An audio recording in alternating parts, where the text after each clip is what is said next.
Show de bola, pessoal. Então, obrigado aí, pessoal, todo mundo que está atendendo essa nossa aula. Ela vai ser gravada e vai ficar disponível no Blackboard para vocês, tá bom? Para assistir depois, do que eu acho bem bacana. Como eu sempre digo, essa aula de fundamentos de análise ela é a mais importante, até pela discussão, pela introdução. Alguns de vocês que foram meus alunos em Pota tiveram uma parte dessa aula, tá? Então, alguns slides podem ser familiares para vocês. Um ponto importante é que, na verdade, essa aula ela não seria feita com slide. Eu comentei com vocês que nós iríamos fazê-la na lousa, utilizando o conteúdo desse livro aqui, né? Que é o livro do Cormen, que é a nossa boa e velha Bíblia de Algoritmos. E então, parte da atividade dessa nossa aula vai ser nesse livro aqui, que eu vou passar para que vocês façam em casa, mas depois eu explico para vocês. Inclusive, eu preciso separar aqui o capítulo certinho, mas eu vou postar para vocês, tá bom? Peço a gentileza, se alguém quiser falar, aperte o botãozinho ali, onde tem uma mãozinha chamada Raise Your Hand, Raise Hand, e aí você clica ali, e aí pode abrir o seu microfone, e aí a gente vai conversando.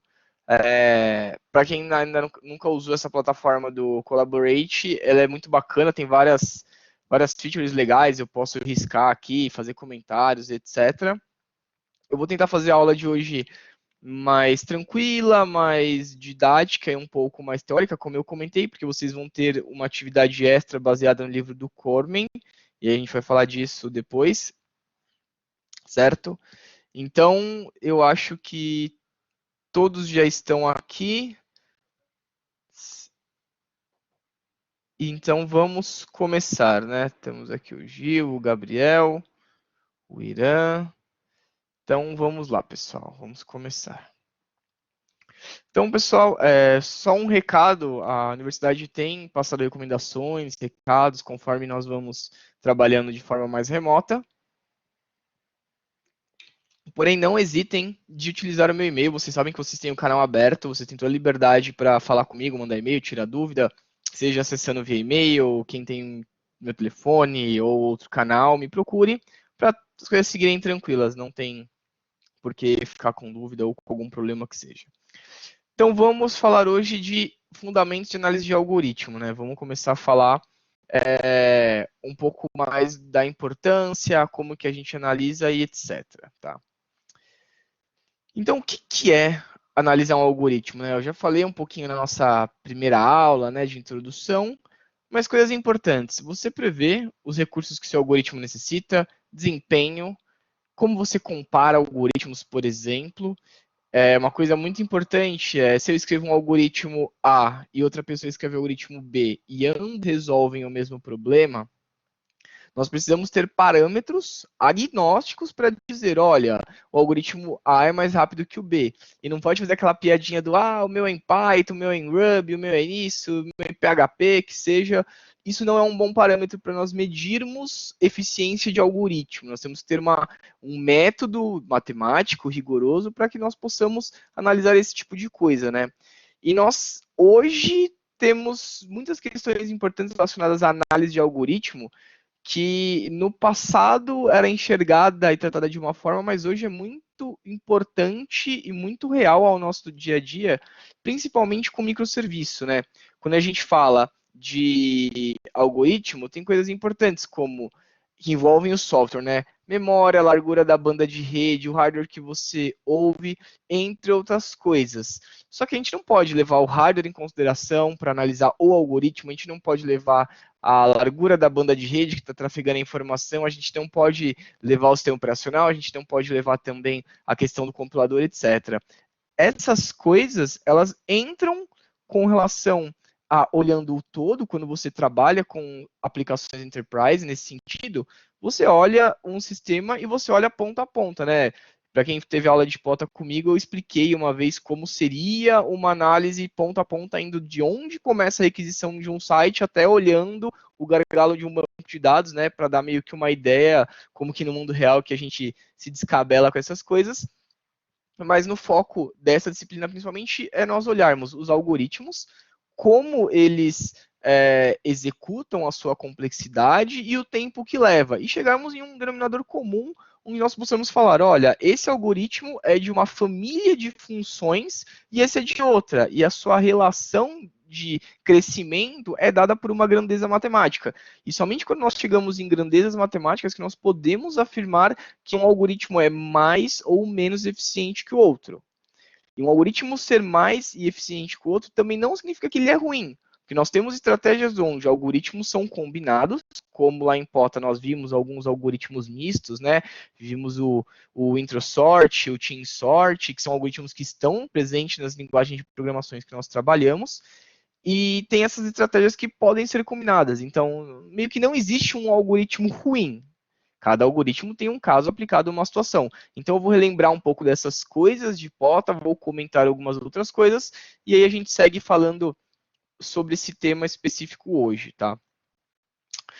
Então, como eu já falei, hardware tem muita coisa que afeta um software, né? Então, processador, velocidade, clock, memória, disco, o tipo de memória que você usa, se o seu HD ele é SATA, se ele não é, se ele é SSD, se ele não é. O software tem o seu SO, tem pessoas que usam Linux e falam que ele é sempre mais rápido, tem pessoas que gostam de Windows, tem pessoas que gostam de Mac.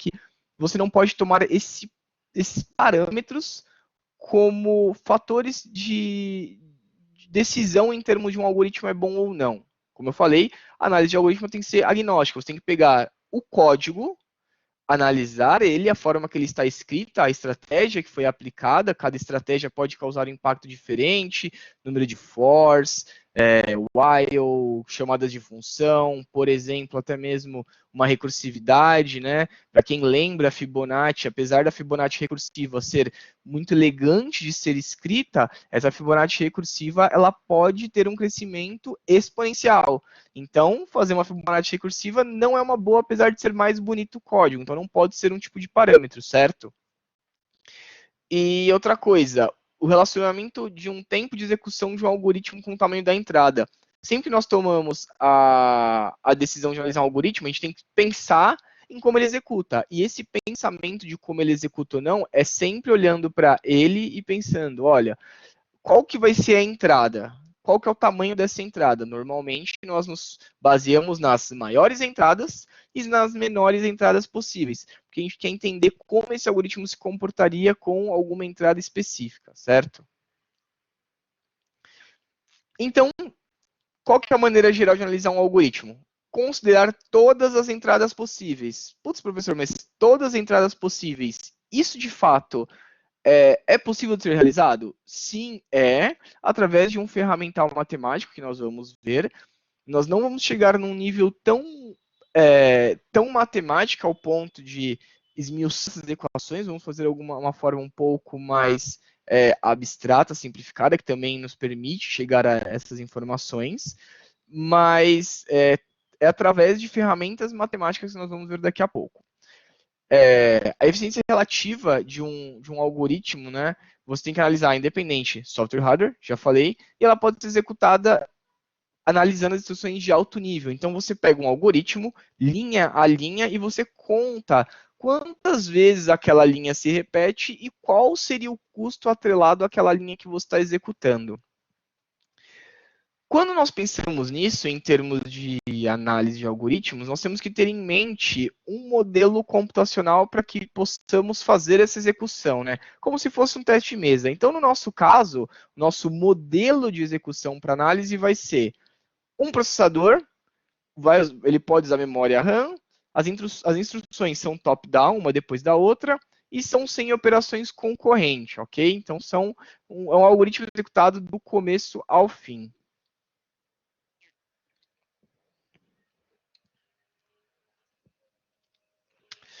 Tá, como eu disse, quando nós trabalhamos com algoritmos, cada algoritmo ele pode ser associado a uma família de funções, né? Por exemplo, eu posso dizer que um algoritmo ele é da família de funções lineares, ou seja, ele tem um custo de crescimento linear ao longo do tempo e do tamanho da entrada que eu coloco, né? Então, quanto maior for uma entrada, maior é o crescimento. Se esse é um algoritmo linear, ele está relacionado a uma função linear. Da mesma forma, funções quadráticas, funções exponenciais. Então, todo algoritmo ele é passível de ser analisado e carimbado uma função. Olha, esse algoritmo me custa tanto. E é dessa forma que nós analisamos cada um deles. Quando a gente fala de funções de algoritmo, né, a mais simples é a f de n igual a c.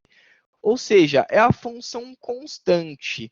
Para qualquer argumento que entre na função c, a função constante f de n vai atribuir um valor de c.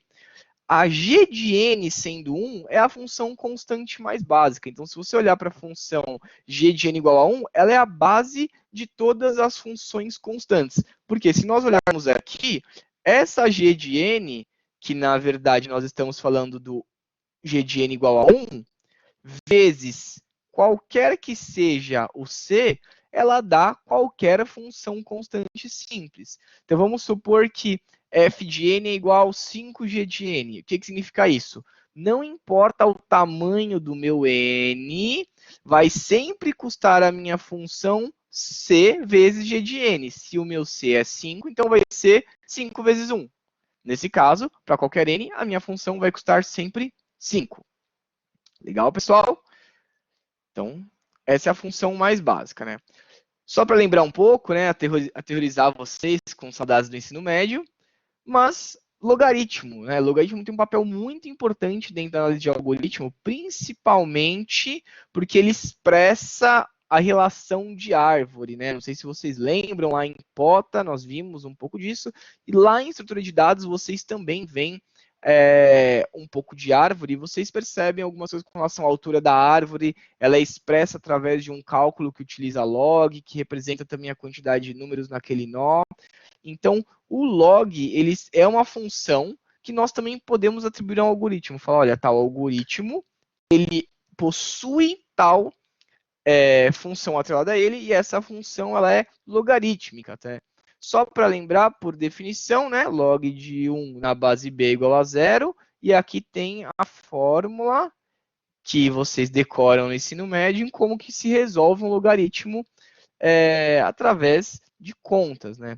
Uma coisa importante é que, como nós somos das ciências ocultas da computação, boa parte das coisas que trabalhamos são base 2, tá? Então, quando eu estiver falando log de n, no nosso caso, é log de n na base 2, tá? E isso é por conta daquele papo, para quem viu em Pota, da relação da altura da árvore, que aí a gente está trabalhando com o inverso da potência nesse cara, que é a forma que a gente representa isso. A gente vai ver isso mais para frente com calma, mas é só para dar uma lembrada. Então, quando eu falo log de n na base 2. Tá? Só que são algumas regras de logaritmo para vocês relembrarem, né? Caso alguém tenha se esquecido, como que você faz a multiplicação, a divisão, a potência e por aí vai, em relação ao uso de logaritmo, certo? Quando precisar aplicar isso em alguma conta, se precisar. Tá, voltando a falar das funções, função linear, né? Nós vimos que a função constante é f de n igual a c, no caso da linear é f de n igual a n. Dado um valor de uma entrada n, a função linear f atribui um valor de n para si mesma. E a execução em operações sobre cada um de n elementos de um arranjo. Por exemplo, quando a gente falava lá da busca sequencial, que é a busca linear, ele vai do início do vetor até o final. Se a gente fala de um pior caso desse algoritmo, que é quando eu busco alguma coisa e não encontro. Então, eu varro esse algoritmo inteiro, vou do início ao fim dele, mais uma execução, porque eu tenho que sair da execução, né? Então, meu loop tem que ser falso. Então, eu gasto n passadas, mais uma, para que seja falso. Se o meu vetor tem tamanho 10, vai custar 10 mais 1. Se o meu vetor tem tamanho 20, vai custar 20 mais 1. E por aí vai, certo?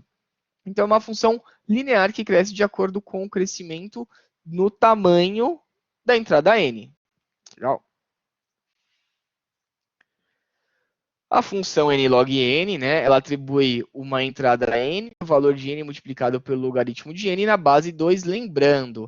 Essa função ela cresce um pouquinho mais rápido que a linear, mas ela é muito mais devagar que a quadrática, né? Então, quando nós falamos lá de quick, merge, heap, eles têm esse crescimento aí. E esse crescimento é uma junção da quantidade de passadas que ele daria nesses métodos. Nós vamos ver isso novamente nessa disciplina com um pouco mais aprofundado. Só que vocês lembram que o n é a quantidade de vezes que eu tenho que repetir um método e o log de n é a relação da altura desses elementos que eu estou passando, né? Então essa relação é o que dá essa cara de n log n. A gente vai olhar tudo isso novamente. A função quadrática, vocês lembram bem, por exemplo, bubble sort, insertion sort, selection sort. Então, todos esses caras têm um crescimento quadrático em função à entrada n.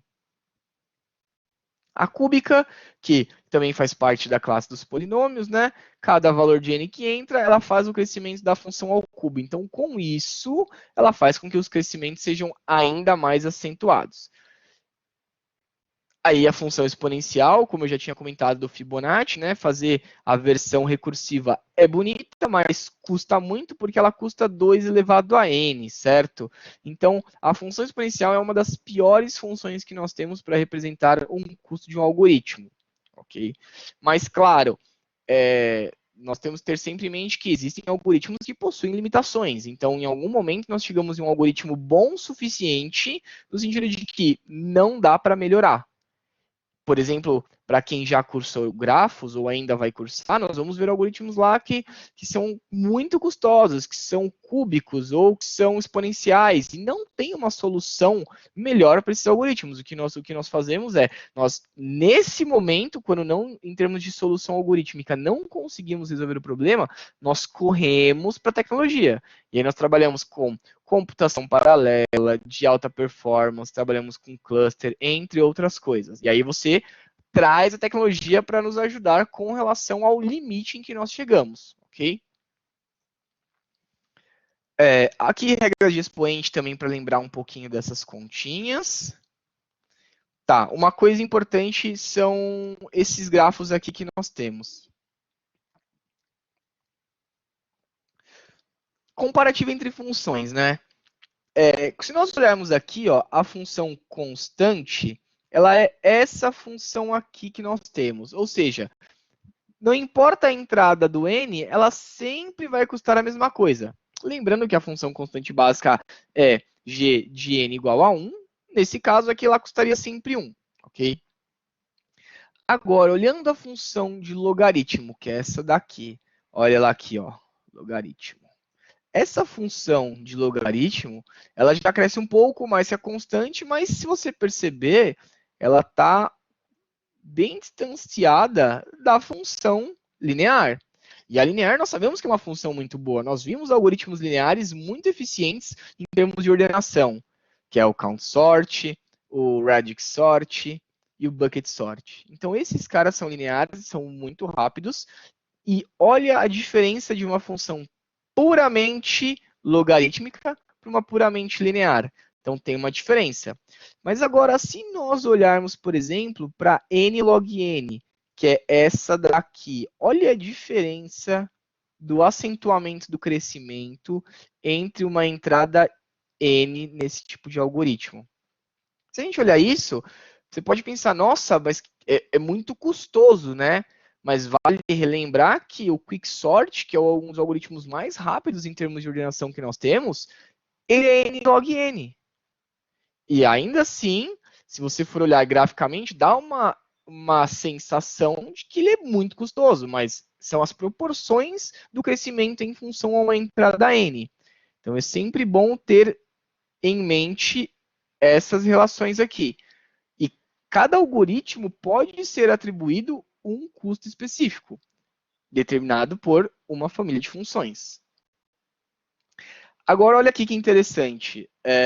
Se nós olharmos aqui essas famílias de funções, por exemplo, a exponencial, né? Nós sabemos que a exponencial tem um baita acentuamento dado um ponto específico.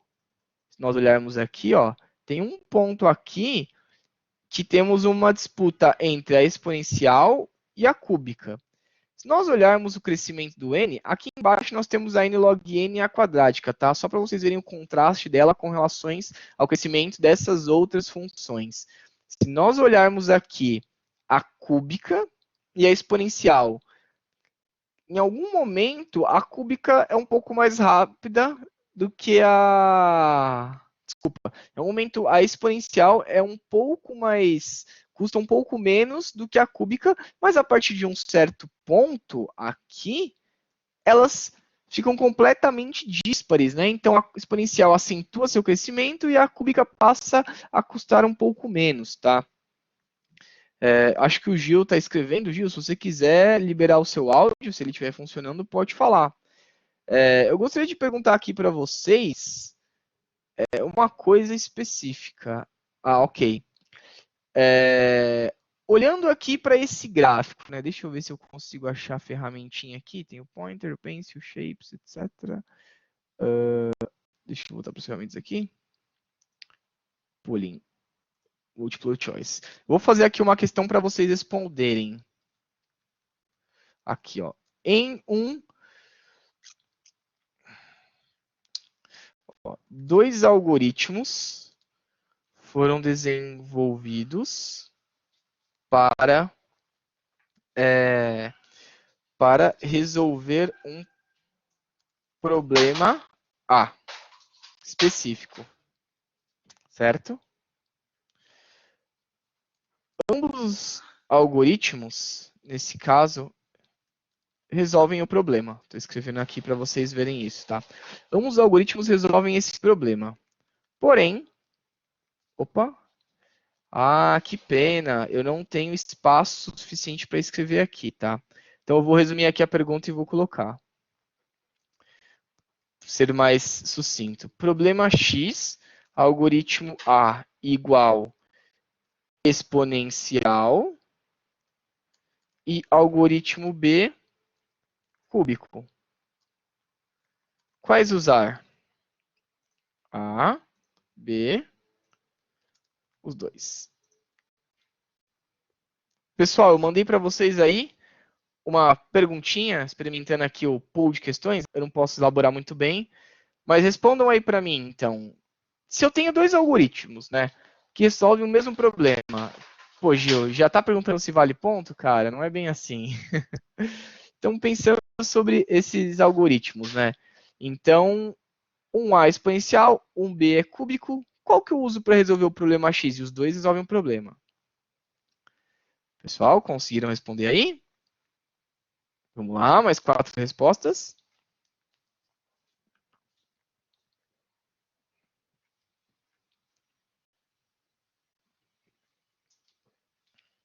O pessoal deve estar dormindo ou não estão me ouvindo. Mas ok, 50% já respondeu, né? Se nós olharmos aqui, nesse ponto, mostrando as respostas aqui, então a maioria colocou que os dois, né, eu posso usar. E está correto. Por quê?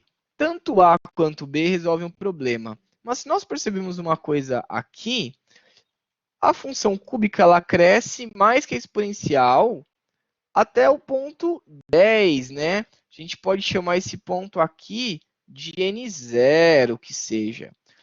Antes disso, nós temos a exponencial sendo mais rápida. Então, o que eu posso fazer nesse ponto?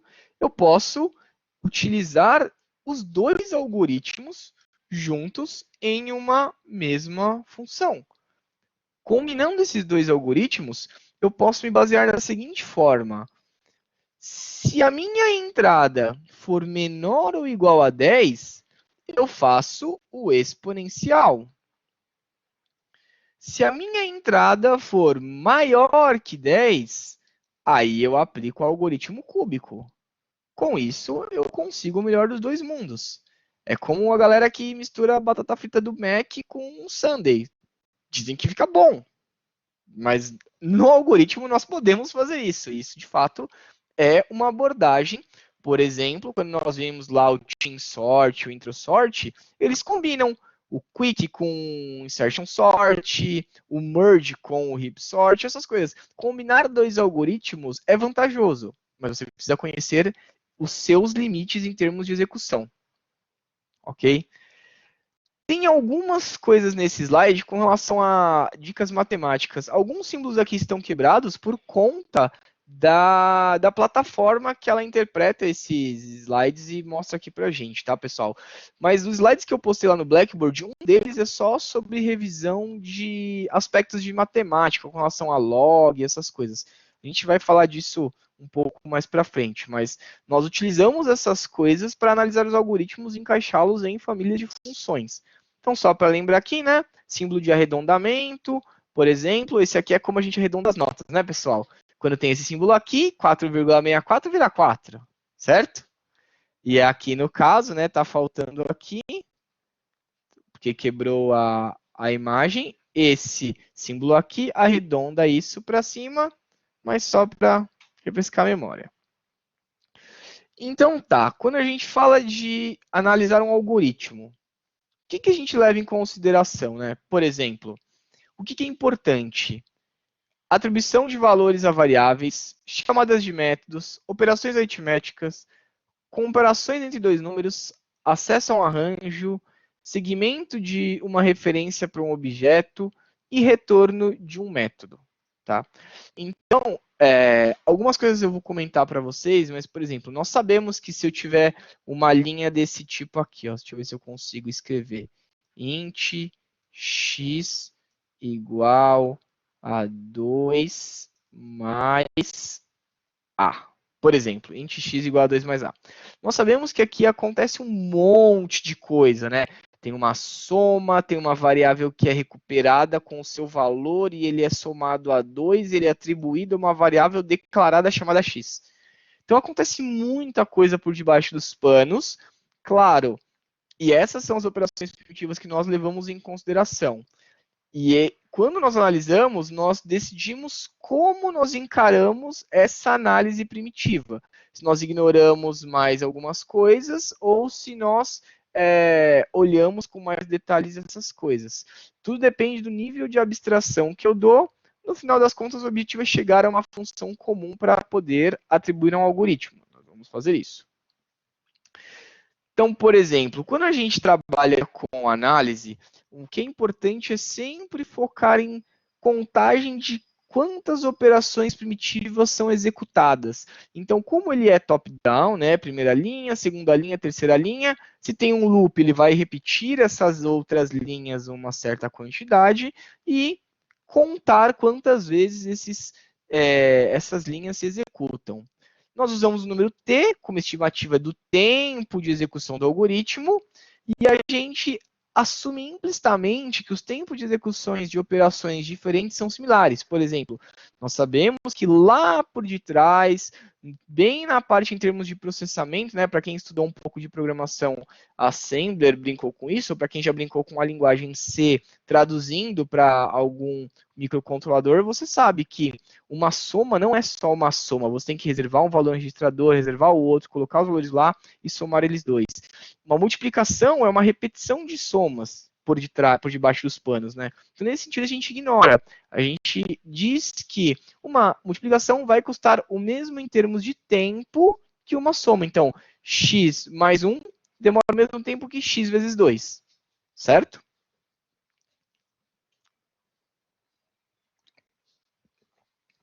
Um algoritmo ele pode executar mais rapidamente sobre algumas entradas do que outras, mesmo sendo do mesmo tamanho. Porque tem também uma questão de, dependendo do algoritmo, a forma que os dados estão dispostos, ele pode demorar mais ou menos.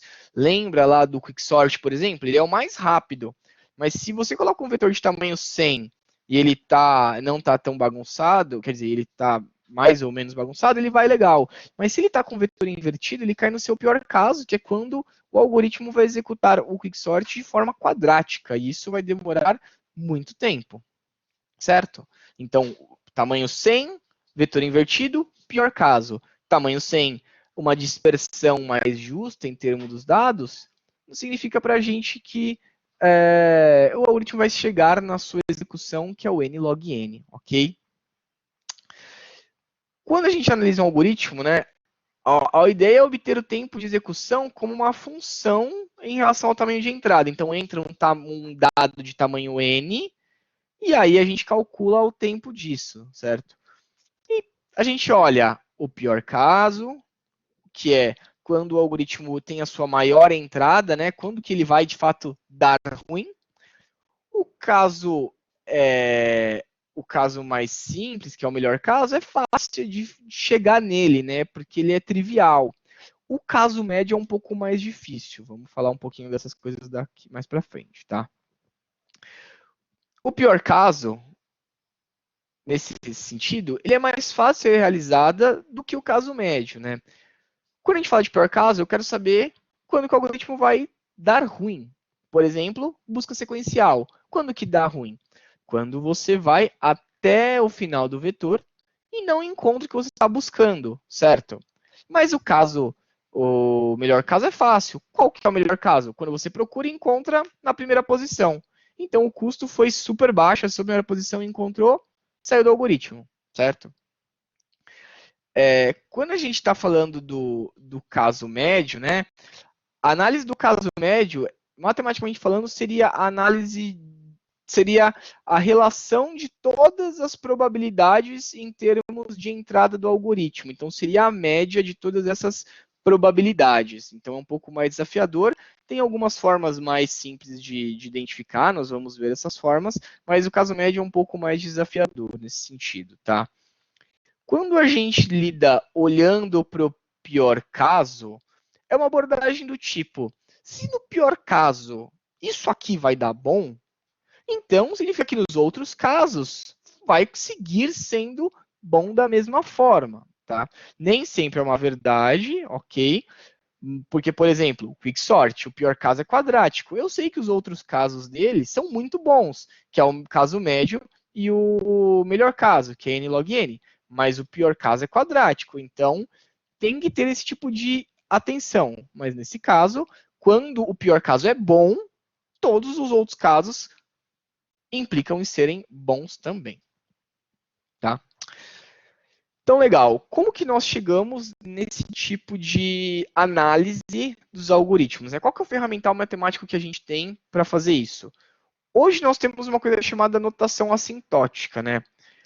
Que é uma área da matemática que olha quando o crescimento de uma função é muito grande ou é muito pequeno. Se você tentar relembrar um pouquinho da matemática que você viu em aulas de cálculo, quando que eu sei que uma função fica muito grande ou muito pequena? É através do limite. Então, você aplica limite em uma função para que você leve ela até o seu extremo e identifique se algo existe ou não naquele limite. Se existe, você prova que aquilo de fato é verdade. Se não existe, aquilo não se mostra verdadeiro, ok? Mas não se preocupe que a gente não vai falar tanto de limite aqui. Quando a gente observa essas entradas muito grandes ou muito pequenas, a gente está buscando uma coisa chamada eficiência assintótica, que é o quão eficiente a minha função é em detrimento de uma entrada muito grande ou muito pequena. Tá? E, em geral, um algoritmo que ele é assintoticamente mais eficiente, ele vai ser sempre a melhor escolha para todas as entradas, exceto as muito pequenas. Né? Às vezes, uma entrada muito pequena pode dar um custo desnecessário. E para medir o custo de execução de um algoritmo, é sempre bom nós olharmos ele em termos de uma função de complexidade f, que é como nós construímos essa análise assintótica. Então vamos aqui pouco a pouco construindo esse racional, né? Notação assintótica. F de n é a medida do tempo que eu preciso para executar um algoritmo para um determinado problema n. Então, nesse caso, se eu estou falando na f de n em termos de tempo para executar um algoritmo, nós estamos falando de função de complexidade de tempo. Se a f de n é uma medida da quantidade de memória, então nós estamos falando da função de complexidade de espaço. Tá? Coisa curiosa, que se hoje nós olharmos no mundo real, né, falamos muito de microserviços, computação serverless, etc., container, etc. Todas essas estratégias de arquitetura estão muito atreladas ao poder computacional que você está consumindo. Se você mexe com AWS, com Azure, com Google Cloud, lá tem funções serverless. Na AWS a gente chama de Lambda e no Azure nós chamamos de Function, no Google não me recordo do nome, mas essas duas formas de computação são basicamente, te cobram basicamente por tempo e uso de memória. E a ideia é que as suas funções serverless sempre custem o mínimo e sejam muito rápidas. Não faz sentido você ter uma função serverless que demora 5 minutos, 10 minutos. Isso não existe, tá? E se alguém está trabalhando com essa linha de racional para uma arquitetura, essa pessoa não entende do que está fazendo. É como você dar um tiro de. Não é o tiro de bazuca para matar uma barata. É você tentar assoprar para matar uma barata, porque não faz sentido, é uma desproporção completamente equivocada, ok? Quando você precisa de mais computação, você vai tentar usar serverless, vai tentar usar containers, vai tentar usar máquinas dedicadas, virtualizadas, cluster, computação de alta performance, e você vai escalando isso até você ter, por exemplo, uma computação a nível de cálculos como o LHC. E para quem não sabe, nós temos um LHC brasileiro que fica em Campinas, que é muito bom. Funciona, até onde eu me lembro. Legal. Então, por exemplo, tá? Vamos considerar aqui acessar os registros através da busca sequencial, só para termos uma ideia. O melhor caso, f de n igual a 1. Pior caso, f de n igual a n, tá? O f de n igual a 1 é quando eu encontro o meu dado na primeira posição do vetor, certo? O pior caso, como eu falei, é quando você consegue procurar algo e esse algo não está disponível no vetor. Então, por exemplo, um vetor de posição de 10 elementos, eu pesquiso nas 10 posições do começo ao fim dele, não encontro, e eu saio desse vetor sem encontrar o que eu estou buscando. Isso faz com que eu chegue ao meu pior caso. O caso médio, de modo grosseiro, seria está no meio do vetor, n mais 1 sobre 2. Claro, isso é uma forma simplificada de dizer que a média da probabilidade do seu dado estar em todas as 10 posições, por exemplo. Então, seria a combinatória de tudo isso que você está fazendo e a média dessas possibilidades, né? De encontrar de 10 posições na primeira, de 10 posições na segunda, de 10 na terceira e por aí vai. Ok? Beleza. Então, vamos falar agora de comportamento assintótico.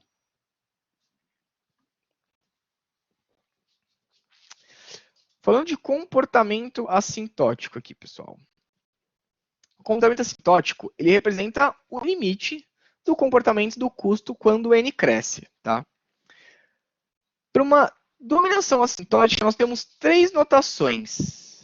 Temos a notação Omicron, que é a Big O, ou O grande, certo? Que vocês vão ouvir falar bastante. E temos outras duas, que é a Ômega e a Theta. E cada uma lida com uma parte específica da análise assintótica. Vamos devagar aqui, não se assustem com essa notação, inclusive aqui quebrou por conta do slide que ele é feito o upload. Mas vamos lá, quando eu falo de Big O, eu estou dizendo de limites superiores de crescimento, ou seja, pense numa função no limite superior dela, que é quando ela cresce mais, nós estamos falando do pior caso, né? Que é o upper bound. Então, quando você fala de Big O, análise de Big O, é pior caso. Ou seja, uma relação de a função t de n que eu tenho, eu digo que ela é OF de n, ou seja, uma função que eu tenho, eu só posso afirmar que ela é O de alguma outra função, porque lembrando, eu pego a minha função e eu associo ela a uma família de funções. Só para dar um exemplo, n ao quadrado seria a família das funções quadráticas. Nesse sentido, n ao quadrado mais 20 faz parte dessa família de funções. Só que nós usamos o n quadrado para dizer todas as funções quadráticas, independente se ela possui valores agregados dentro da sua equação. Ok? Então, eu só digo que a minha t de n é OF de n se a minha t de n em relação a f de n, é delimitada acima como n tendendo ao infinito. Tá? Isso aqui é uma setinha representando tendendo ao infinito positivo, né? Eu estou crescendo o meu n, ele vai para o infinito, então eu chego no limite superior. Já quando eu falo da ômega, eu estou dizendo de limites inferiores, né? Quando a minha função cai o seu custo de execução. Então, para minha função ser uma ômega f de n, é uma relação da t de n pela f de n, e eu delimito ela como abaixo conforme o n cresce. Então, se o meu n crescer muito, a função fica mais barata, mais rápida nesse sentido. O que isso significa? Significa que eu estou falando já do meu melhor caso, né? Quanto mais cresce o meu n, mais barato ficaria essa função, ou não teria um crescimento acima, teria um decrescimento nesse sentido. Limites inferiores. A relação θ, ela é a ordem de crescimento com valor constante. Aqui nós estamos falando que, para minha t de n ser θf de n, ela só é θf de n se eu provar que OF de n e ômega f de n são verdadeiros.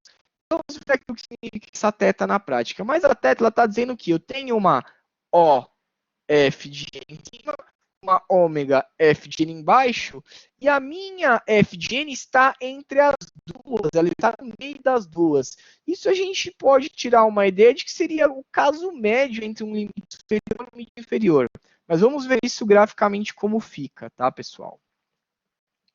Então, assintótica O. Vamos falar aqui, ó. Lembrando que t de n é igual a f de n.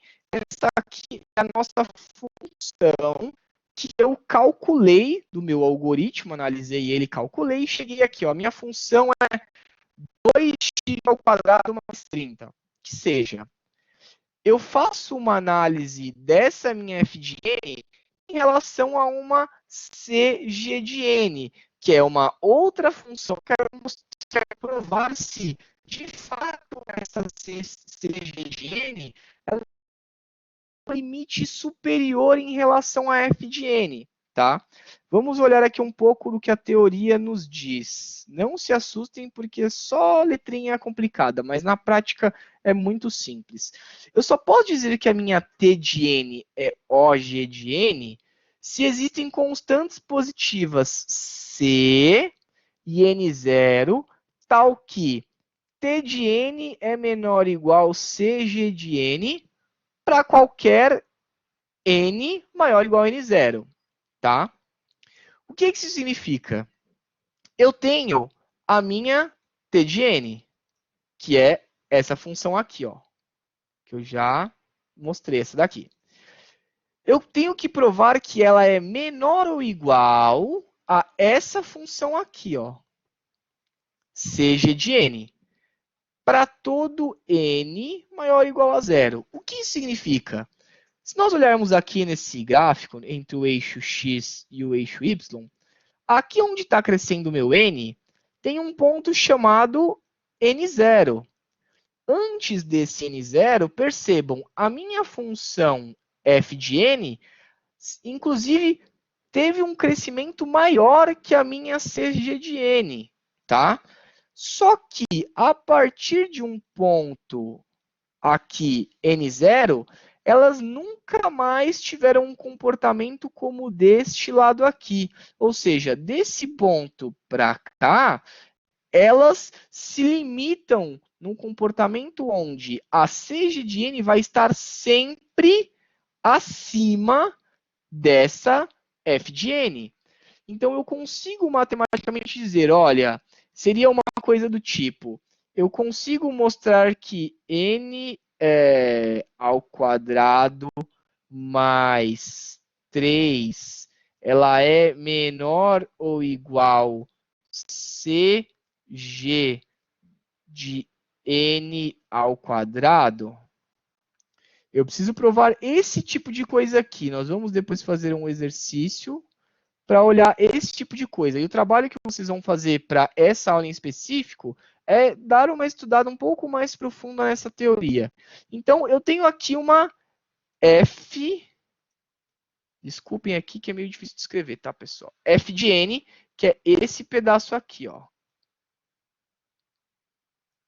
E aqui, desse outro lado, eu estou falando da minha G de N, ok?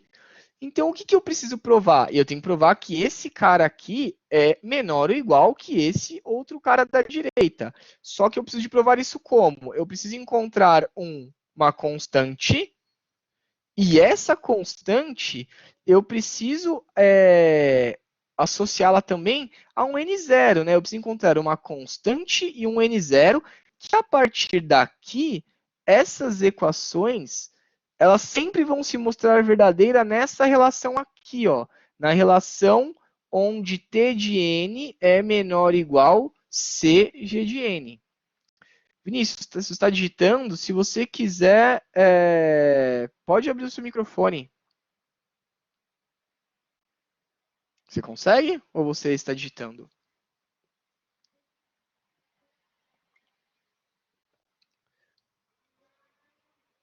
Então, vendo TV aqui, você diz... Aqui no meu? Aqui no meu não, aqui no meu não tem barulho nenhum. Ah, na sua casa, ok, tranquilo. O Rodrigo perguntou o que é essa G de N. Essa G de N é uma função que eu quero provar que ela está de modo superior à minha F de N. Então vamos supor que eu calculei uma T de N de um algoritmo, a gente vai ver isso com calma, tá? Mas só para fazer bem direitinho esse ponto. Vamos supor que deixa eu trocar até de cor aqui. Eu calculei uma análise de um algoritmo e a T de N desse cara é N ao quadrado mais 3. Só que eu quero poder dizer se esse algoritmo é O de N ao quadrado. Tá? O que, que isso significa? Eu quero dizer que, conforme esse N cresce, qual que é o nível de acentuamento dessa função? Eu preciso ter a capacidade de dizer que, olha, essa minha função, ela pertence à família das funções quadráticas. Ou seja, essa minha função n ao quadrado mais 3, ela é O de n ao quadrado. Mas como que eu provo isso e com base em que eu posso dizer esse tipo de coisa, tá? O que, que eu preciso fazer? Eu preciso encontrar a t de n quadrado. Boa noite, Michele. Eu preciso encontrar a minha t de n, que é essa n ao quadrado mais 3 menor ou igual. Desculpa, é só essa n ao quadrado mais 3. E para provar e dizer se é verdade que ela é O de n ao quadrado, eu preciso mostrar que eu encontro uma constante c que multiplica n ao quadrado a partir de um ponto n0. Então, daqui para frente, essa relação de menor ou igual vai ser sempre verdadeira. Então, voltando aqui, percebam que a CG de n está sempre acima da minha F de n, significa que eu consegui provar que desse n0 para frente, e com essa constante multiplicando a CG de n, ela sempre estará acima da F de n. Então, se eu provo isso, eu consigo dizer que n ao quadrado mais 3 é uma O de n ao quadrado.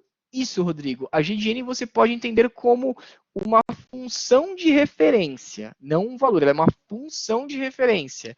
Isso, tá? Por exemplo, eu consigo dizer que uma função, por exemplo, 2n, ela é O de n ao quadrado.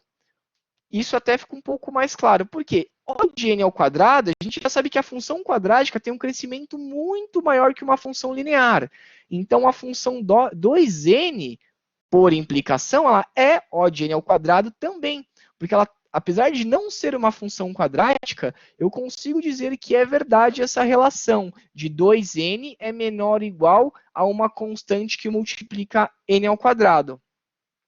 mas eu preciso dizer qual que é o meu N0. Eu vou dar um exemplo aqui para você a pouco, mas no que nós vamos olhar aqui como a tarefa que será dada nesse livrinho, vocês vão ter exemplos melhores em termos de matemática, né? Que seriam os exemplos que nós iríamos olhar em sala de aula hoje. Mas espero que até aqui esteja clara essa relação. A t de n é a função que calculamos, a g de n é a nossa função de referência, onde nós montamos essa relação aqui para provar que existe um limite superior, ok? No caso aqui da nossa função ômega, é a mesma coisa do caso passado, só que o que muda é, aqui eu vou provar que a minha t de n, ela está acima da minha cg de n. Ou seja, tem um ponto n0, que a partir desse ponto, as duas funções vão se comportar de forma que a f de n vai estar sempre acima da minha cg de n. Ok? E aí a relação é aquela também. Eu preciso mostrar matematicamente, igual eu tinha feito aqui, é que apagaram os desenhos, né? Ele não fica quando eu faço transição do slide. Mas o que acontece? Eu preciso provar também aqui que, olha, a minha f de n, a partir de um n0 e de uma constante que multiplica o g de n, a f de n vai estar sempre acima. Então, eu consigo mostrar que, olha, a minha T de N ela é ômega G de N. É a mesma ideia. E aqui nós estamos falando, nesse sentido, de melhor caso, lembrando, né? Que é o limite inferior, já é o melhor caso de uma função. Notação assintótica θ. Olha agora aqui que legal, né? Para provar a θ, nós temos que provar tanto a O como a ômega.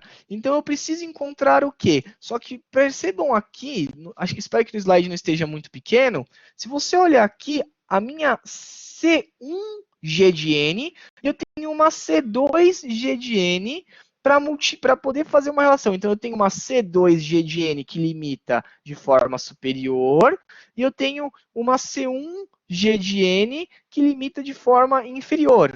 E onde que se enquadra a minha função f de n? Ela está no meio de tudo isso, né? Então, ela está, de certa forma, no limite assintoticamente justo. A ideia aqui seria provar o seguinte. Deixa eu fazer aqui tentar descrever nesse slide para você. Então vai ser, opa, deixa eu apagar aqui. Então é como C1 G de N, nesse caso, a C1G de N, ela tem que estar menor ou igual à minha F de N. Ou seja, a f de n está sempre acima da minha C1G de n. Porém, eu tenho que manter também que ela esteja abaixo da minha C2G de n. Opa, pronto. Ou seja, ela está acima da C1G de n e abaixo da C2G de n. O que significa eu preciso de mostrar que isso é verdade e que isso também é verdade. E quando que eu mostro isso, eu tenho que encontrar duas constantes, uma para cada prova, e eu tenho que encontrar o N0, né? Porque olha aqui, esse N0, a partir desse ponto, é que eu consigo essa relação de uma acima, uma abaixo e uma que fica que é a minha, que vai estar no meio das duas. Então eu tenho que provar a O e a ômega. Aí sim eu posso dizer que a minha função é θ de alguma coisa. Ok? Nesse caso aqui, no caso médio, a gente não investe tanto tempo nele. Vamos seguir aqui, porque a gente tem bastante coisa para comentar. Deixa eu ver aqui o que o Rodrigo escreveu. O N0 ele se aplica às duas, Rodrigo. Se você olhar aqui, ó, a partir do N0, a C1G de N fica sempre abaixo, a C2G de N fica sempre acima, e a F de N vai ficar sempre no meio. Se você perceber aqui, ó, desse ponto para frente, elas vão se separar entre o seu crescimento, né? Imagina. Beleza. Legal.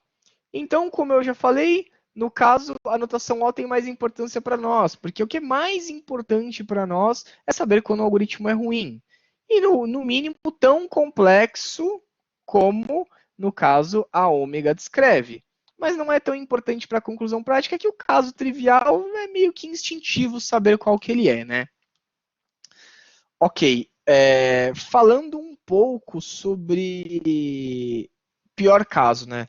Já comentei com vocês que boa parte das provas de testes técnicos, né, principalmente em empresas fora do país, ele é feito através de algoritmos e para você demonstrar o seu conhecimento em análise, etc. Então, os livros que eu comentei, como Cracking the Interview ou até mesmo esse do Cormen, são um ótimo guia de estudos para você quando tiver uma entrevista fora do país ou alguma coisa nessa linha. Deixa eu ver aqui só uma coisa que eu vou precisar daqui a pouco conectar minha bateria, mas tem bateria ainda. Beleza? Aqui tem um exemplo um pouco mais prático disso, tá? Vamos supor que eu estou falando aqui, ó. Essa função aqui, ó, percebam que ela é um polinômio do quarto grau, certo? Então, aqui eu estou dizendo que essa é a minha T de N. E essa daqui é a minha G de N. O que eu preciso fazer? Voltando lá, eu tenho que encontrar um C que multiplica o G de N, né? E eu preciso encontrar um N maior ou igual que N0. Como que eu provo, então? Como que eu posso dizer que toda essa equação ela está situada abaixo de um limite superior de n à quarta? É simplesmente aplicar aquela fórmula que a gente viu, né? F de n é menor ou igual a CG de n para um n maior ou igual a n0. Então, essa é a relação que nós temos aqui, tá? Então, o que, que eu poderia fazer aqui como teste? Isso daqui é a minha G de N.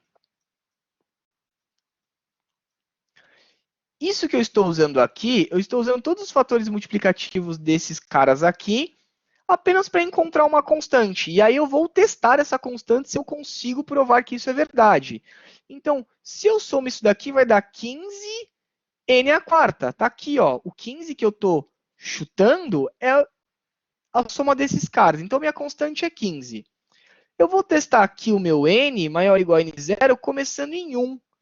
Então, se eu colocar o 1 em cada um desses caras aqui, somar e aplicar a multiplicação de 15 vezes 1 à quarta, isso se provar verdadeiro, essa relação de grandeza, né, onde eu digo que o lado esquerdo está abaixo do direito, eu consigo mostrar que é verdade. Ou seja, esse polinômio aqui de grau 4, ele é O de n à quarta, o que significa que ele está situado a um crescimento limitante de um polinômio de quarto grau, ou seja, o mesmo crescimento de todos os polinômios de quarto grau respeitam esse acentuamento de crescimento, ok? Então, esse slide aqui é um exemplo de como isso é feito na mão. Se nós estivéssemos na sala de aula, a aula que nós íamos ter seria com mais lousa e mais exemplos, mas nós teremos exemplos aqui nesse livro que nós vamos usar depois. Só para comparar um pouco de execução, só para comentar, né, ordem de crescimento. A sequência de Fibonacci, que nós já vimos, ela na execução linear, no seu caso, na sua forma iterativa, ela custa O de n, porque ela é linear, né? Então, nós podemos conseguir ela independente se eu quero o quinto termo, eu posso dizer que ela custa 5, né? Porque é o crescimento da entrada ali que eu tenho. Então, a iterativa da Fibonacci ela é linear o seu crescimento. Se nós falarmos da forma recursiva, ela é dada por 0, a Fibonacci de 0 é 0, a Fibonacci de 1 é 1. Para qualquer outro caso maior que 1, eu calculo a f de n menos 1 mais a f de n menos 2. Com isso, eu consigo chegar ao enésimo termo da Fibonacci. Só que tem uma coisa muito importante. Essa aqui é a Fibonacci recursiva, que nós já conhecemos. Nesse sentido, ela é... Deixa eu até tirar aqui a cor.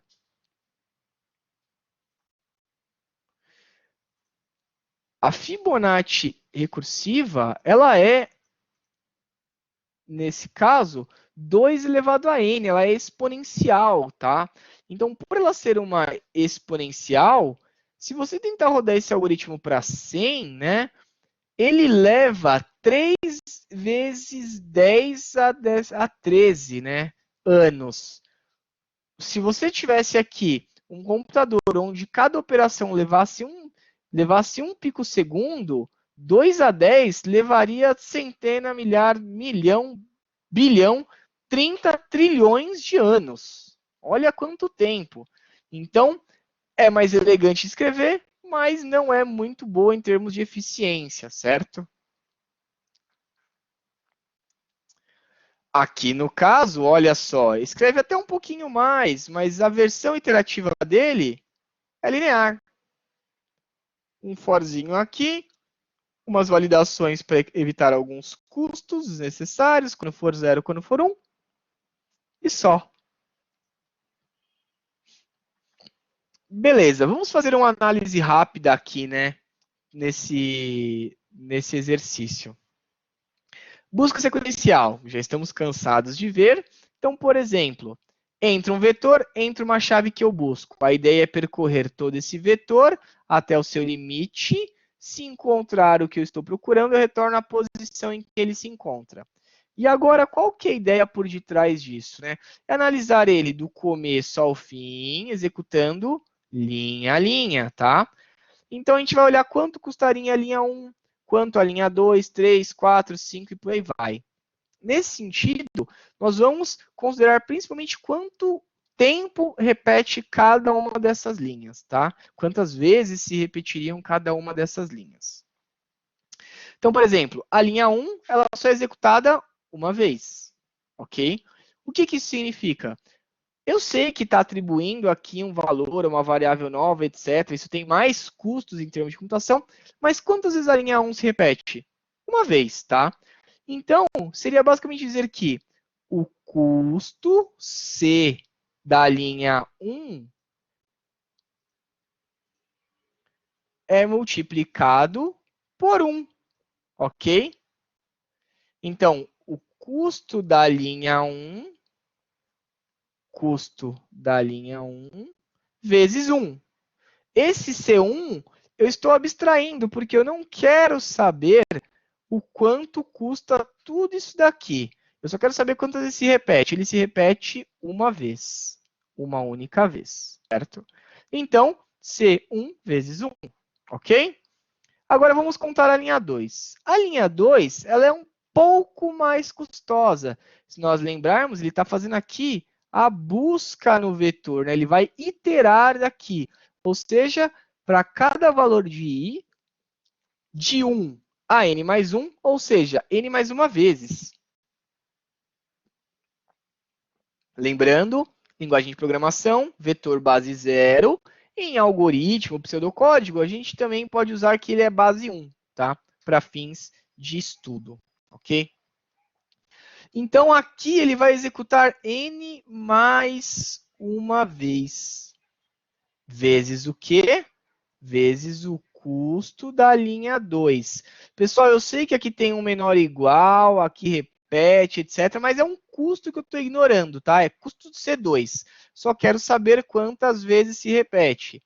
E para quem não lembra, é n mais uma vezes, por quê? Ele percorre o vetor inteiro, que tem tamanho n, mais uma para que esse while seja falso e ele saia do laço. Então, é n mais uma vezes, esse mais um é, olha, é falso, sai fora desse while. Tá bom? A linha 3, ela é só executada n vezes. Por quê? O n mais 1, pessoal, está só na linha 2, tá? Porque é na linha 2 que ele executa uma vez quando for falso. Ou seja, dentro, ele não tem esse mais 1. Dentro aqui, esse cara seria só n, tá bom? Lembrando, quando eu estou falando do pior caso, por exemplo, eu não encontro o que eu estou procurando no vetor. Então, a linha 4 nunca será executada no pior caso, porque eu não encontro o que eu estou buscando, tá bom? A linha 5 é executada n vezes, né? E a linha 6, que é quando ele retorna, olha, não encontrei o que eu estou buscando, ele vai retornar essa linha quando não encontrar. Então, aqui, ele vai executar uma vez somente. E aí, o que nós fazemos? Nós pegamos todos esses custos que nós temos e agrupamos eles para tentar encontrar o que nós estamos buscando, que é a T de N ou a F de N, certo? Então, como que fica aqui? Não se assustem, porque parece que é uma baita de uma conta, mas é pura e simples manipulação algébrica. Custo da linha 1, custo da linha 2, custo da linha 3, a linha 4 não entra, porque é pior caso, custo da linha 5, custo da linha 6. Olha que legal. Vou fazer aqui, eu vou aplicar a distributiva, vou ficar com NC2 e com N e com o C2 aqui, porque multiplicou 1, certo? E aí o que eu faço para ficar um pouco mais compreensível essa equação? Coloco o N em evidência. Então, quem depende do N aqui? NC2, NC3, NC5. Coloco todos em evidência. Lembrando que esse C2, C3, C5 é um custo que eu já estou abstraindo, que não me importa o custo daquela linha, ok? E aqui são os outros valores que não dependem de n, são também valores constantes. Ou seja, o que eu posso fazer aqui? Eu posso dizer que eu posso chamar esse grupo aqui de A e esse grupo aqui de B. Chamando esse grupo de A e esse grupo de B, eu posso chegar nesse ponto aqui. Ou seja, aqui eu não tenho A, N mais B. O que isso significa para a gente? Se eu tenho A, N mais B, eu estou falando de uma função que cresce linearmente de acordo com a entrada N, certo? Então, o que eu posso dizer? Eu não tenho como fazer com que esse algoritmo fique pior do que uma função linear. Então, o que nós fazemos aqui, né? Quando nós chegamos nesse ponto aqui, vou até apagar, nós abstraímos constantes e nós abstraímos coeficientes que multiplicam n. E nós pegamos somente o maior fator de acentuamento da função. Então, quando eu chego nesse ponto, eu ignoro constantes e fatores multiplicativos e fico somente com o maior fator de acentuamento dessa função. Então, eu posso dizer que esse algoritmo, depois de analisado, ele tem um pior caso com crescimento de limite superior, O de n. Ou seja, ele é O de n no seu pior caso. E aqui, ó, não importa se é 3n mais 10, 5.000n mais 1, é tudo O de n. Legal? Beleza, pessoal. Seguindo aqui. Se tiver alguma pergunta, por favor, façam. Só me dá um minutinho, eu vou colocar aqui meu carregador, senão eu ficarei sem bateria.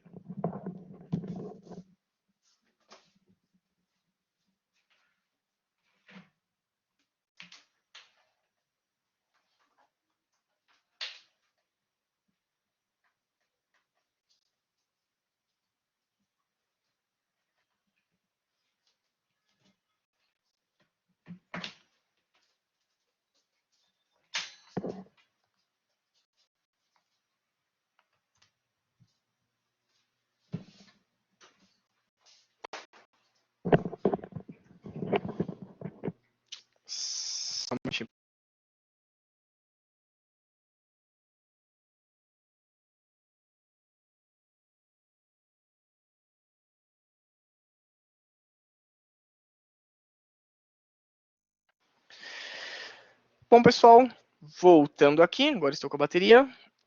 Então, vamos lá. Aqui foi um exemplo de análise para vocês. E como seria a análise deste algoritmo no melhor caso, né? Fazendo rapidamente o melhor caso, lembra que eu falei que ele é trivial? Então, o melhor caso, ele se dá através de... Eu estou buscando um elemento num vetor. O melhor caso dele seria... Está na primeira posição, por exemplo. Então, ele passa aqui, executa uma vez, passa aqui, executa uma vez, passa aqui, executa uma vez e encontra o que está buscando. Se você olhar, ele gastou 4, certo? E pensando que não importa o tamanho do vetor, seja ele 10 mil, 1 milhão, se for o melhor caso, vai sempre custar 4.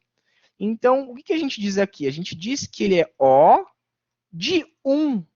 Por quê? O 1 não é a minha função básica de toda função constante, porque nesse caso aqui, a nossa f de n ela é igual a 4g de n.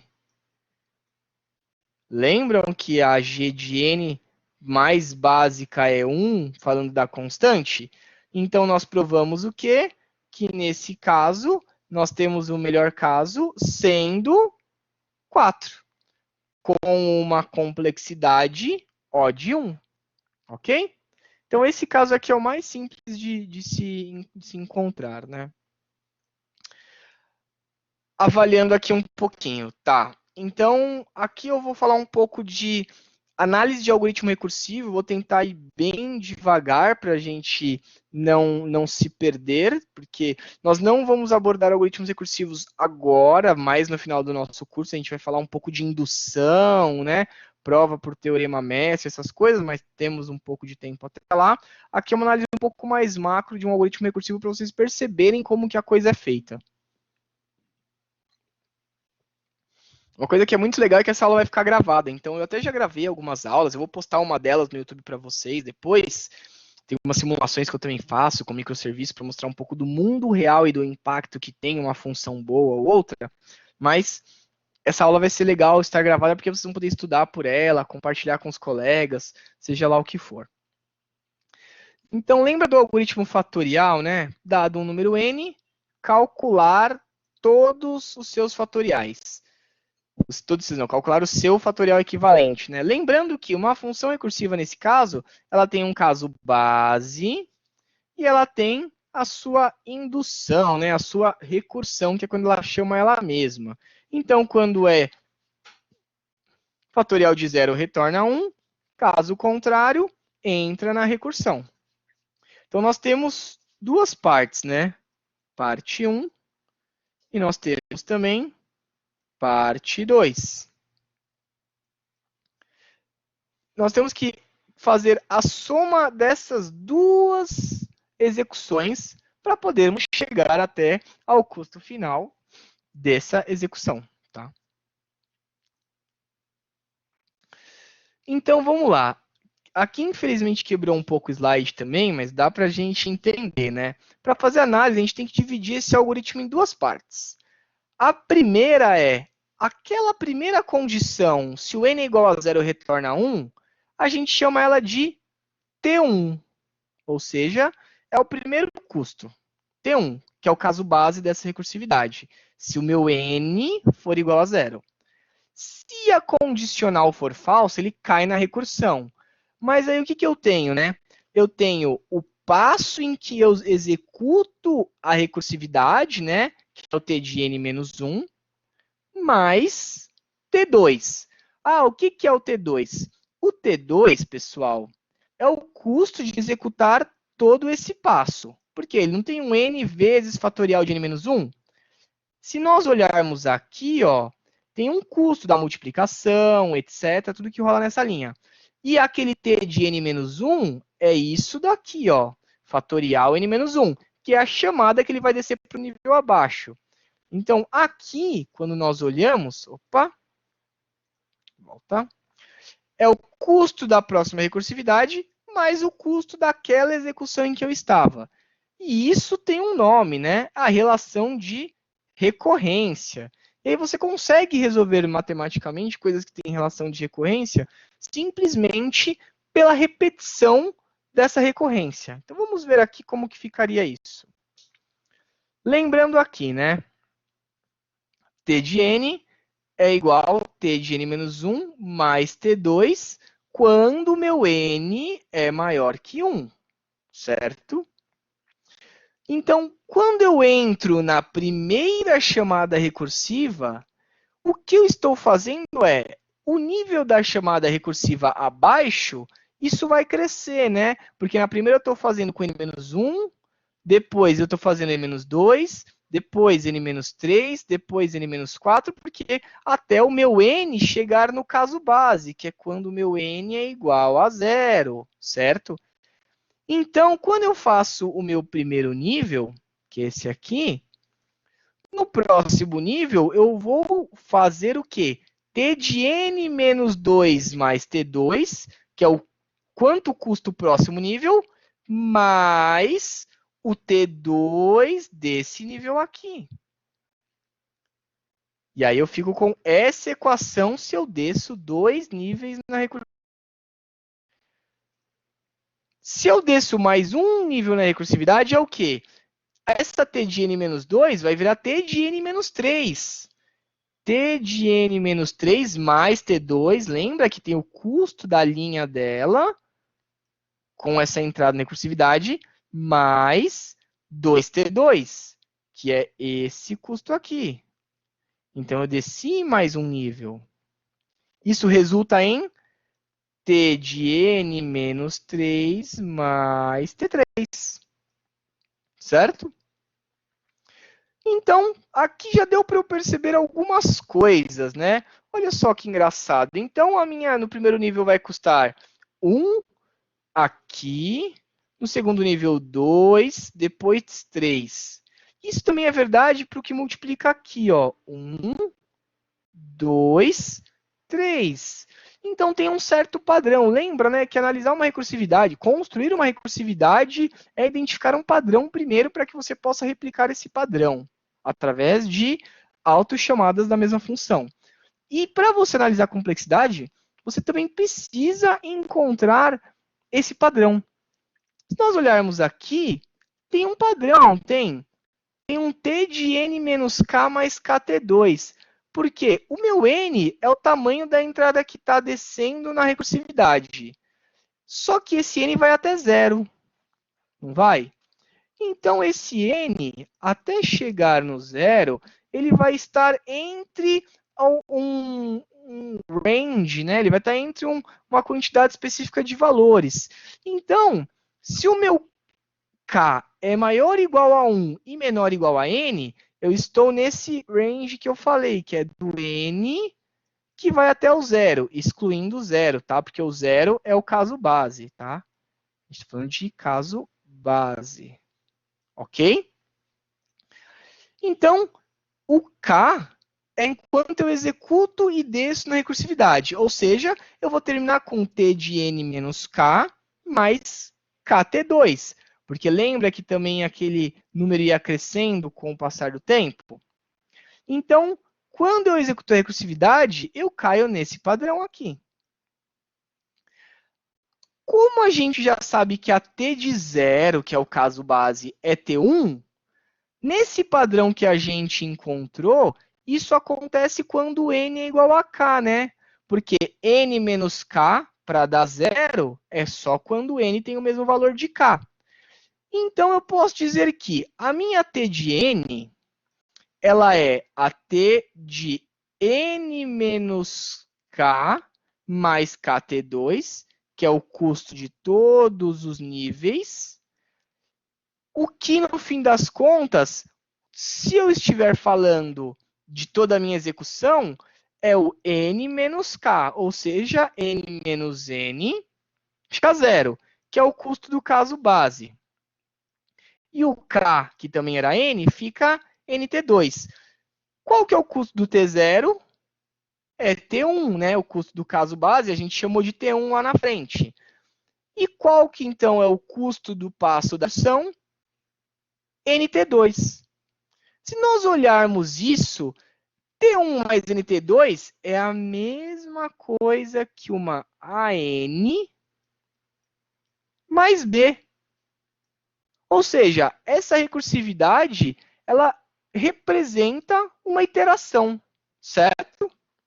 Ou seja, essa recursividade, ela continua sendo linear.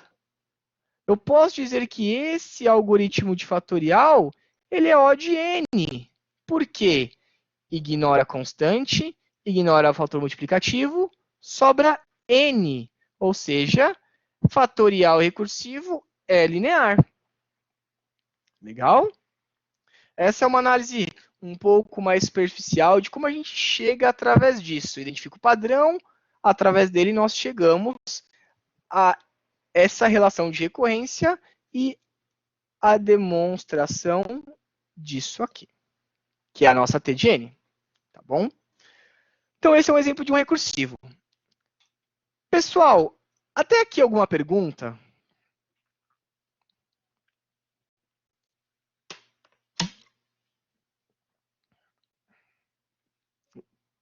Não, tranquilo.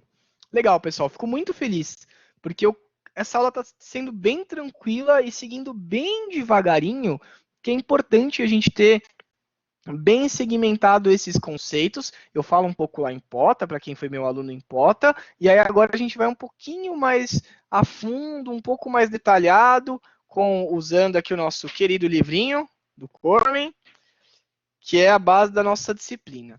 Então, vamos aqui para um caso real, né? Então, vamos aqui juntos fazer essa análise. Eu tenho aqui dois cenários, computador A, computador B. O computador A, que ele é mais rápido, pensa aí num i7, né? Ele tem 10 bilhões de instruções por segundo, ou seja, 10 a 10. Quando ele executa um algoritmo que o seu tempo de execução para n valores é n ao quadrado. Então eu escrevi um algoritmo lá que ele custa n ao quadrado. Eu fiz a análise dele e falei, ó, n ao quadrado. E estou rodando no computador A, que é muito rápido, tá? Agora um computador B, que é mais lento, pensa aí no PC da Xuxa, no PC do milhão aí. Ele é 10 milhões de instruções por segundo, ou seja, ele é 10 a sétima, que executa um algoritmo cujo tempo de execução para n valores, ele cresce segundo n log n. Prestem atenção, n log n é mais rápido em termos de crescimento, desculpa, né? Ele é mais lento em termos de crescimento que uma quadrática. Só que é um computador bem lento, é um Lentium, né? 10 milhões de instruções por segundo, né? Se você parar para analisar, o computador A ele é 1000 vezes mais rápido que o computador B em poder de computação bruto. Ok? Tá bom. Mas então vamos analisar um caso real onde eu vou pegar 10 milhões de elementos, números inteiros, e colocar nesses dois algoritmos, nesses dois computadores. E ver qual que é mais rápido. Mas antes, vamos analisar alguns outros detalhes que podem impactar na execução. O nosso computador A, ele tem um programa resultante. Pensa que eu estou usando aqui linguagem de máquina, usando Assembler, por exemplo. Então, o código resultante desse algoritmo, depois de implementado nessa linguagem de máquina, ele tem só um acréscimo de um custo 2 vezes n ao quadrado. Então, o algoritmo A, ele era n ao quadrado, só que a linguagem de programação me deu um código final que acrescenta 2.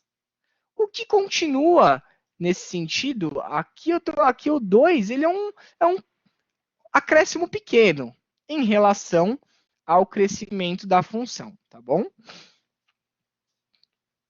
O programador do computador B, usando uma linguagem de alto nível, né, com um compilador ineficiente, NetBeans, desculpa, brincadeira, pessoal, NetBeans é bom. Mas pensando que você tem um compilador com uma linguagem de alto nível, que te dá um resultante de uma linguagem onde o código compilado é um pouco mais oneroso, não está tão otimizado, lembrando, né, que tem passos na compilação, tem análise sintática, análise semântica, tem as otimizações que são feitas, tem muita coisa que acontece até o nosso código ficar compilado, certo? Só que, se você analisar aqui, ele é de alto nível. Então, ele faz o quê? Que o crescimento desse resultante seja 50 n log n. Quando eu compilar esse algoritmo que foi implementado nessa linguagem de programação, esse código resultante, ele acaba tendo um acréscimo de 50. Percebam que o computador A com compilador, uma IDE boa, é 2, e o computador B, que ainda é mais lento, tem um impacto de 50 em ordem de crescimento, certo? Felisberto disse que o professor usa NetBeans para ensinar H1 no HTML. Muito bom. Tem formas e formas. Voltando aqui. Voltando aqui, pessoal. Piadas depois. 50 em log n. Então vamos fazer a conta agora. 10 milhões de elementos que vão ser executados em um custo de 2n ao quadrado e em outro que é 50 n log n instruções. Lembrando que cada computador tem seu processamento. Um é 10 a 10, o outro é 10 a sétima. Como que isso fica na prática? Se você olhar o computador A, que é um computador bom, roda o dotinho, o LOLzinho de vocês no full ali, sem dar um lagzinho, ping ali voando, olha só, 2, que é o custo do compilador, vezes 10 a sétima, que é a quantidade de elementos que entrou, ao quadrado de instruções, né? Porque o algoritmo aqui, ele é n ao quadrado, lembrando, então tá aqui, ó, o quadrado.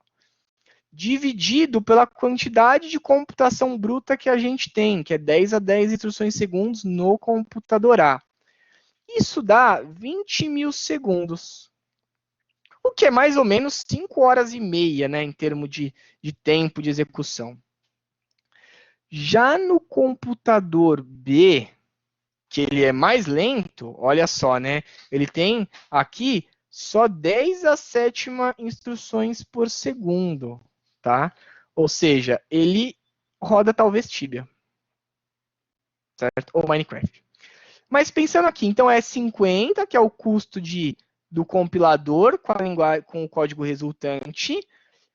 Lembra que o algoritmo é n log n, então a entrada n é 10 a sétima, vezes log de 10 a sétima, sobre 10 a sétima instruções por segundo. Isso aqui dá aproximadamente 1.163 segundos. O que significa menos de 20 minutos. Agora pensa, o computador é bom, o compilador é bom, o algoritmo não. 5 horas e meia. O computador é ruim, o compilador é ruim e o algoritmo é rápido. 20 minutos. Então, olhem as diferenças entre as proporções de execução desses códigos. Fazendo aqui um racional disso, né, a importância da análise de algoritmo, se você usa um algoritmo cujo tempo de execução cresce mais lentamente, mesmo com um compilador ruim, o computador B vai ser 17 vezes mais rápido que o computador A. Olha a diferença em tempo de execução, tá? Se a gente falar do computador A em específico, com aquele algoritmo quadrático, a execução leva mais de 23 dias, tá? Se você for usar 100 milhões de números. Já no algoritmo n log n, 4 horinhas. Então é muito importante também, quando você trabalha com análise de dados, quando você é um cientista de dados, você saber, tem uma etapa muito importante que é tratamento dos dados, limpeza dos dados. Então tudo isso que você faz tem que ser feito com cuidado. A otimização do seu código tem que ser feita com cuidado. Porque não adianta você usar uma máquina boa e ter algoritmos ruins. Isso vai impactar diretamente na execução. Ok? Conclusão, né, pessoal? Mesmo com hardware, software, computação em nuvem, a rede que a gente usa, isso influencia. Só que isso é uma parte de um universo que, no micro, lá na menor porção, é o algoritmo que pode causar um baita de um impacto, como nós vimos no exemplo anterior aqui, onde um computador rápido, algoritmo ruim, é uma péssima execução em cima de uma massa de dados, certo? Então, analisar o algoritmo é muito importante. É onde tudo começa. Minimamente, a preocupação e a responsabilidade do código que a gente escreve causa grandes impactos, ok? Aqui são algumas funções para lembrar um pouquinho, a gente vai ver isso mais para frente, mas é só para a gente lembrar um pouco algumas coisas em relação a funções polinomiais e funções exponenciais, né? Por exemplo, a soma dos termos de uma PG é representada dessa forma. Mas a gente vai usar isso para um outro exercício que nós vamos fazer, tá? Pessoal, até aqui, alguma dúvida?